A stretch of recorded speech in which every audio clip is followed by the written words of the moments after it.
I don't know who these people are because there were portraits of these particular people. I don't know if they were practicing Santeria or not. To be on a cautious side, I said, no, let's not put this photo up because they're not family members. Yeah. Because of the cigars in their hands and how they looked? I don't know if they're practicing Santeria or not.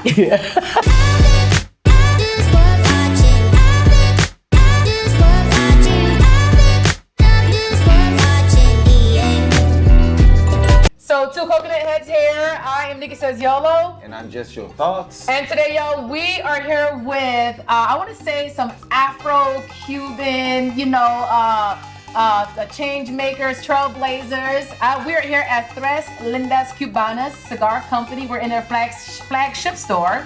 And I'm here with the twins, Yvonne and Yvette. And y'all, they are the first to own a cigar company that is Black owned, female owned, and they are Afro-Cuban. So nice to meet y'all. Thank you so much for being on Two Coconut Heads. Thank you. Love you guys. All right, so let's get down to it. So again, you are the owner of a cigar company. Yes. And you are women in this male-dominated space. Now, when it comes to cigars, it could be leisurely, but there's also in the Cuban culture, it's also a spiritual connection to the ancestors as well. So we wanted to talk about that. And that being said, I went to Cuba in 2017 and I was in Old Havana. With a B. With a B. Yeah. And I was touring and there was like a Catholic church, a church that's really historical. And on the sidewalk were these Afro-Cuban women smoking these huge cigars.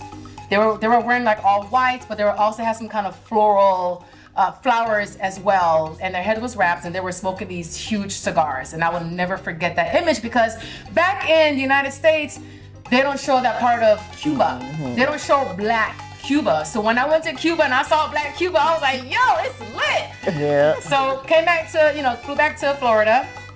Fast forward about 2 years ago, I met a photographer and he had these images of these Cuban ladies who were Black and they were smoking these cigars and they were just in these colorful garments and outfits. And I bought it because it reminded me of the women I saw back then.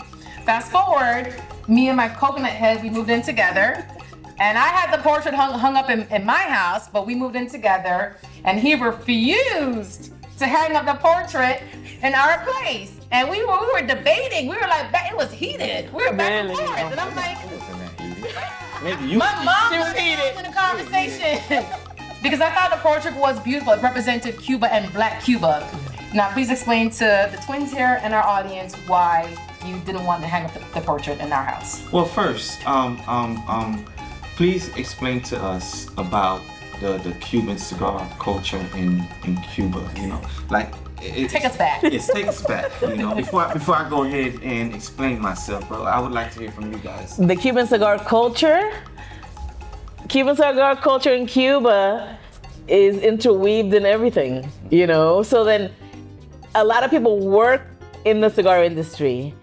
There is whole, towns that are dedicated to growing tobacco, to farming. It's tobacco farming, just like coffee also. It's weaved into religion also, If there's some kind of a seance or if there's some kind of I'm gonna put something in a corner, a little coffee or a little rum, and you put a cigar for them, It's not like you can walk around and start doing spells on people, like. It's Santeria, basically. Yeah. But it is very much like African centric, Mm-hmm. But it's nothing necessarily. I mean, for me, it's I don't fear it, Mm-hmm. But I respect where you're coming from. I respect where she's coming from. As far as the painting, I respect what's happening. Yeah, you don't know the background of it. Yeah. Let me give the audience the whole background about this particular situation, right? So, My wine. Like when I saw the photos, I'm a photographer, and as a photographer, like when I take portraits of somebody, I'm not just taking a portrait, right? Especially if it's not a stage portrait where we're kind of like putting on the makeup, the clothing, everything, right? But if I'm out and I'm taking a portrait of somebody, I'm capturing an essence of time. I'm capturing their thoughts, whatever that was happening in that moment, right, of that person. So when I saw the photos, okay, not knowing anything, because I don't know much about Cuban history, Cuban culture, Cubans and cigar. Even though I'm a cigar smoker, right? But I don't know much about that. But what came to mind was, I don't know who these people are, because there were portraits of these particular people. I don't know if they were practicing Santería or not. I don't know, right? Yeah. So to be on the cautious side, right? I said, no, let's not put this photo up, because I don't know the intentions behind these people, where their minds was, and then to put their portraits in our home, right? They're not family members, right? So having strangers in the home. No, I couldn't get behind that. So for me, I had to, the best thing to do, because of the cigars in their hands and how they looked. But listen to what I'm saying. The most important thing: strangers in our home, right? So that played a huge factor, because I don't know their essence, I don't know their thoughts, I don't know what type of persons they are, right? And I don't know if they're practicing Santería or not. So there's too much that I don't know. Right. So to be on a safe place, right, to protect our home, right, then I made a decision. But I'm like, are the spirits in the photos? Like, I don't think the spirits are gonna be in the photos. I just like, that. I don't know about that photo, but I mean, but if it feels a certain way, listen, you got, if it's coming from him, listen, king and queen, the man rules. Not all the time, but if he's speaking, you're trying to beautify the home.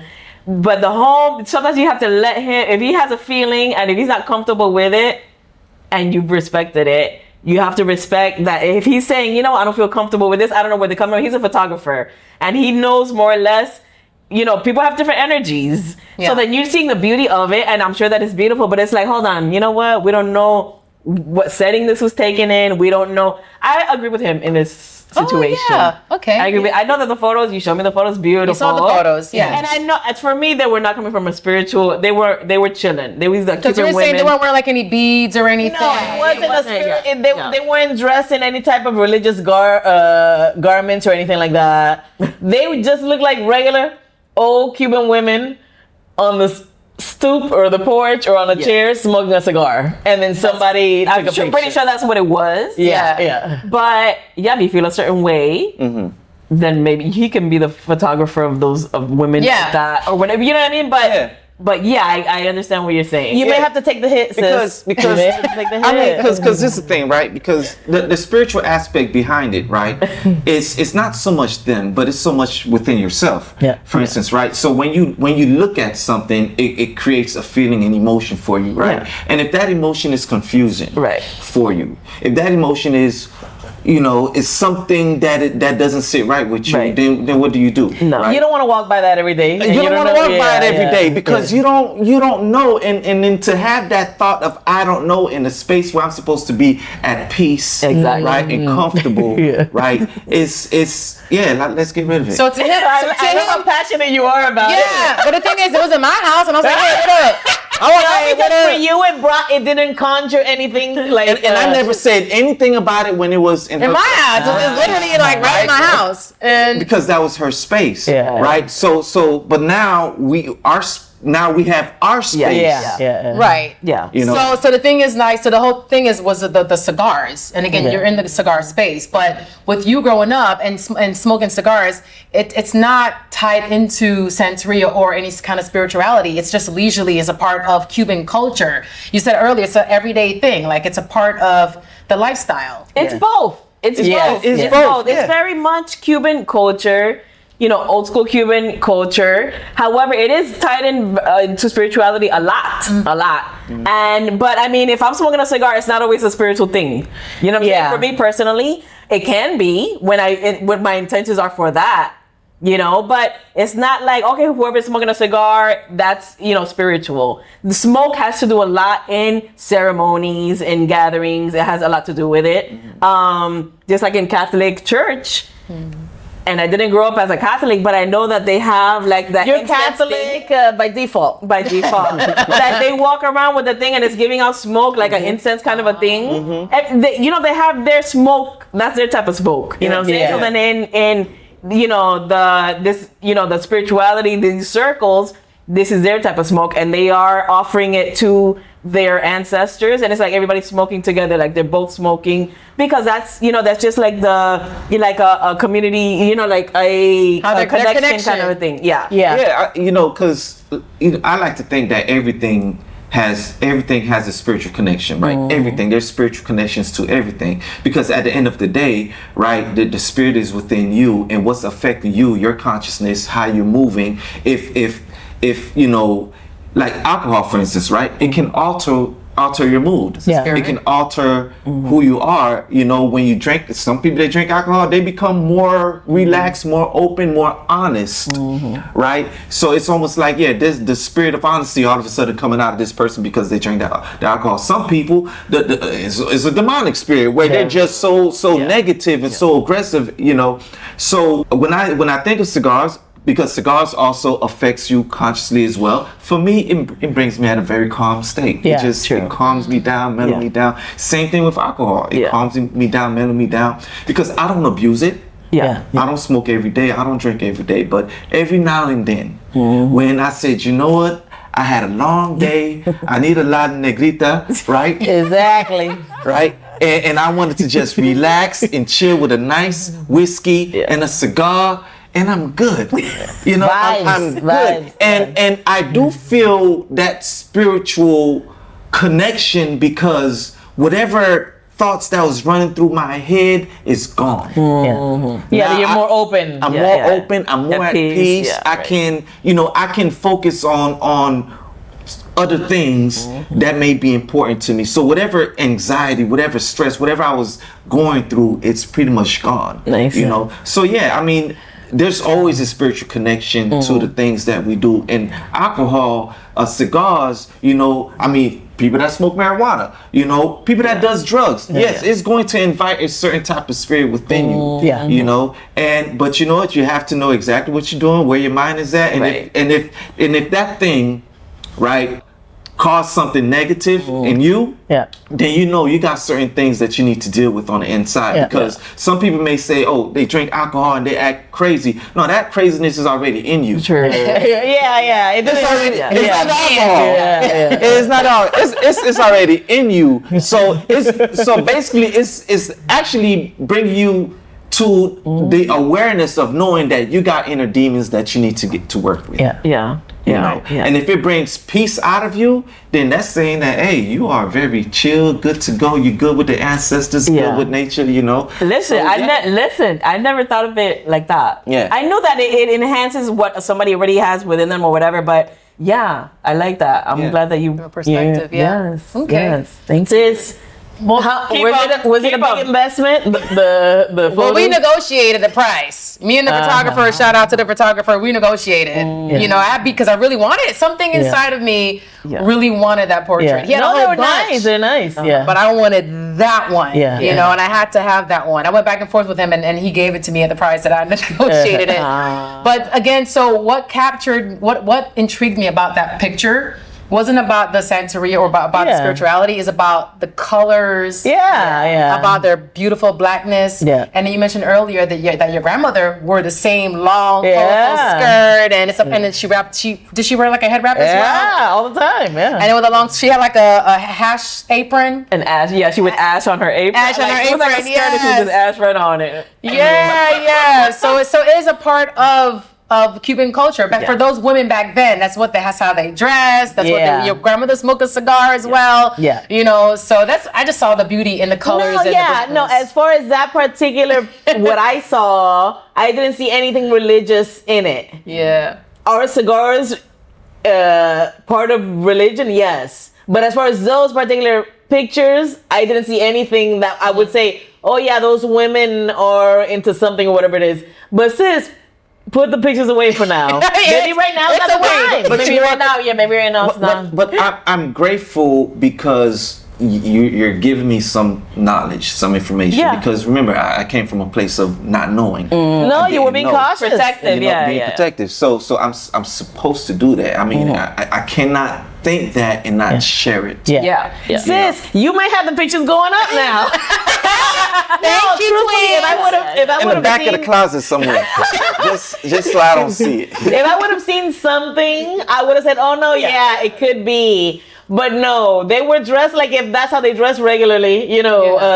If it was maybe even, but to tell you the truth, if they were outside and they were doing something that had to do with the religion, they wouldn't have anybody taking pictures of them. No. That's more so in the privacy of somewhere. Because they're not just gonna be out walking around doing incantations. You know, like that's not like open to the public. They wouldn't have allowed somebody to take a picture of them. That makes sense. Yeah. So then that's why I could see where you're coming from. And I can see obviously both of your sides, but it would have been something a lot more personal, or maybe in a house, or maybe like if it was, that's why I said, let me see the picture, you know? No, they look like they were just on the side and maybe people were giving them tips to take a picture of them. Yeah. Then, you know, they're working, Polly, you know, like, and everybody wants to see a Cuban woman like that. You know, so no, I don't see anything wrong with it. Sis, you may have the pictures back up. I don't know where he's at with it. Are they right? Or to be continued? Look.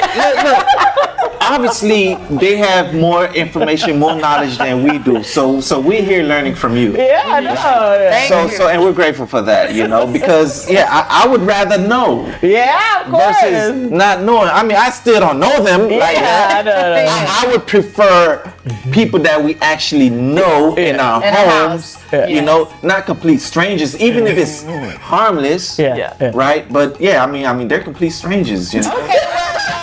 Yo, let us know how you feel. Chime into the conversation. Before we wrap, now there's 3 blends with your cigars, and it's named after skin tones, but in the Cuban language. So there's La Clarita, which is like fair skin. Yeah, fair skinned, and that's different. Like the light skin, European looking, you know. Then you had the La Mulatto or Mulata. La Mulata. Like it could be like a mixed race, you know, medium skin tone, kind of like our skin tone, like caramel, peanut butter, right here, like all of us, like us right here. We're La Mulata. Okay, and then there's La Negrita. La Negrita, with like a darker skin tone. Yes. Yeah, celebrated all of the 3 skin tones, complexions are celebrated. They're beautiful. Yeah. And they're both equally the same. One's not like lighter or heavier than the other. The flavors. La Negrita is strong. That's a strong cigar. La Mulata is like an in between, a medium, and then La Clarita is like a lighter. You know, just outside by the beach, by the pool. Okay, just chill. Daytime. Okay. Prosecco. Okay, Prosecco. Oh, not no coffee. Well, Making sure. And awesome. Well, we're gonna get all 3. We're gonna try it. I'm not a cigar smoker, but you said I should try it. Like the the name infused, right? Yes. Okay. So it's like a little essence of amaretto, a little essence of vanilla rum. Okay, y'all. So if you're ever in South Miami, stop by the flagship store, y'all. It is Tres Lindas Cubana Cigars. Yes. Damn. Anything else you want to add, or you know? No. Shout out to your abuela. Well, how can they reach you? Okay, look us up.